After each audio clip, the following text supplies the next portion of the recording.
Hello बच्चों, तो आओ प्रश्न को देखते हैं। वर्गमूल 6 प्लस वर्गमूल 6 प्लस वर्गमूल 6 प्लस डॉट डॉट डॉट का मान क्या होगा। तो इसके लिए बच्चों हमें चार विकल्प दिया गया है। ए विकल्प में 4, बी विकल्प में 3, सी विकल्प में -2, डी विकल्प में 3.5। तो दिए गए चारों विकल्प में से हमें सही विकल्प का चयन करना है। तो दिए गए प्रश्न की मुख्य अवधारणा की बात करें तो बच्चों यहाँ पर हम देखेंगे द्विघात समीकरण a गुनी एक्स स्क्वायर प्लस बी गुनी एक्स प्लस सी बराबर 0 का हल हम किस प्रकार करते हैं। तो बच्चों देखो यहाँ पर हम गुणनखंड विधि द्वारा इसका हल करेंगे। तो कैसे, तो आओ देखो यहाँ पर एक्स स्क्वायर का गुणांक अर्थात a तथा अचर पद अर्थात c को हम गुना करेंगे तो हमें गुणनफल ac प्राप्त होगा। बच्चों इसे हम दो संख्याओं में इस प्रकार विभाजित करके लिखेंगे कि हमें इन दोनों संख्याओं का योगफल x का गुणांक अर्थात b के बराबर प्राप्त हो और दोनों संख्याओं का जो गुणनफल होगा वो ac के बराबर प्राप्त हो। तो बच्चों इसे हम दो संख्याओं d और e में विभाजित कर लिया। अब d प्लस e बराबर हो जाएगा किसके, b के, तथा d गुनी e बराबर हो जाएगा ac के। तो इस को हम यहाँ पर किस प्रकार लिखेंगे। तो देखो यहाँ से a गुनी एक्स स्क्वायर प्लस बी के स्थान पर d प्लस e गुना में x प्लस c बराबर 0।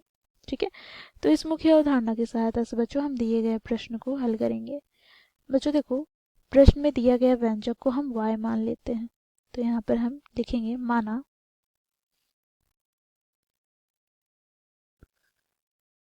y बराबर वर्गमूल 6 प्लस वर्गमूल 6 प्लस वर्गमूल 6 प्लस डॉट डॉट डॉट। ठीक है, तो बच्चों देखो यहाँ से हम क्या करेंगे, तो इसे हम क्या लिख सकते हैं। तो यहाँ पर हम इसे लिख सकते हैं y बराबर, देखो यहाँ पर वर्गमूल 6 प्लस, बच्चों इसके स्थान पर भी हम क्या लिख सकते हैं y।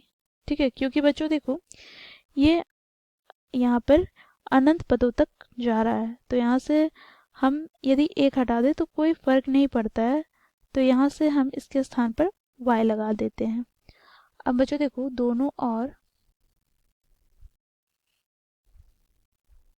वर्ग करने पर हमें प्राप्त क्या हो जाएगा। तो देखो यहाँ पर y का स्क्वायर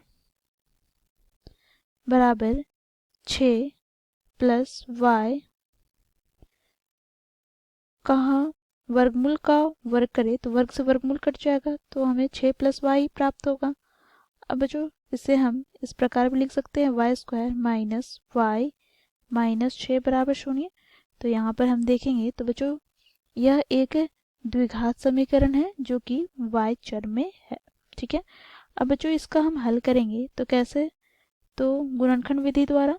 तो गुणनखंड विधि में हम लोगों ने देखा मुख्य अवधारणा के अनुसार y स्क्वायर का गुणांक क्या है, 1 को बच्चों हम अचर पद अर्थात -6 से गुना कर देंगे तो गुणनफल हमें प्राप्त हो गया -6। इसे दो संख्याओं में इस प्रकार तोड़कर लिखेंगे कि हमें योग करने पर y का गुणांक प्राप्त हो जाए। तो बच्चों देखो यहाँ पर 3 और यहाँ पर -2, तो दोनों का योगफल 1 हमें प्राप्त हो जाएगा और गुणनफल -6। तो इसे हम लिख सकते हैं y का स्क्वायर, माइनस इसलिए माइनस लिखा, y के स्थान पर क्या लिखेंगे तो 3 -2 और गुना में y। तो बच्चों देखो y का गुणांक 1, यहाँ पर हमें 1 प्राप्त हो रहा है, यहाँ पर माइनस का माइनस, -6 बराबर क्या हो गया 0। बच्चों देखो यहाँ से y स्क्वायर, यहाँ पर कोष्टक हटाएंगे तो -3y minus minus plus 2y -6 बराबर 0। तो यहाँ से हमें दोनों पदों से y उभयनिष्ठ निकालने पर y -3 प्राप्त होगा। इन दोनों पदों से हम प्लस का 2 उभयनिष्ठ निकालेंगे तो y माइनस 3 बराबर प्राप्त हो जाएगा 0 के। बच्चों देखो दोनों पदों से हम y माइनस 3 उभयनिष्ठ लेंगे तो यहाँ पर हमें प्राप्त हो जाएगा y प्लस 2 बराबर 0।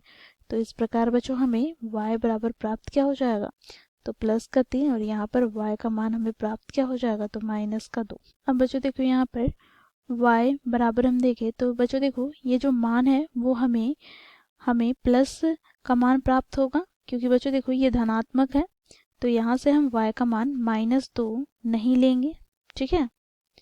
तो यहाँ से हमें y का मान प्लस का 3 हमारा क्या हो जाएगा, उत्तर हो जाएगा। अब हम विकल्प की ओर चलेंगे तो y बराबर 3 बी विकल्प में दिया गया है तो विकल्प भी हमारा सही विकल्प हो जाएगा, बाकी विकल्प गलत हो जाएंगे। तो इस प्रकार बच्चों हम लोगों ने मुख्य अवधारणा की सहायता से दिए गए प्रश्न को हल किया। आशा करती हूँ आप लोगों को यह प्रश्न समझ में आया होगा। धन्यवाद।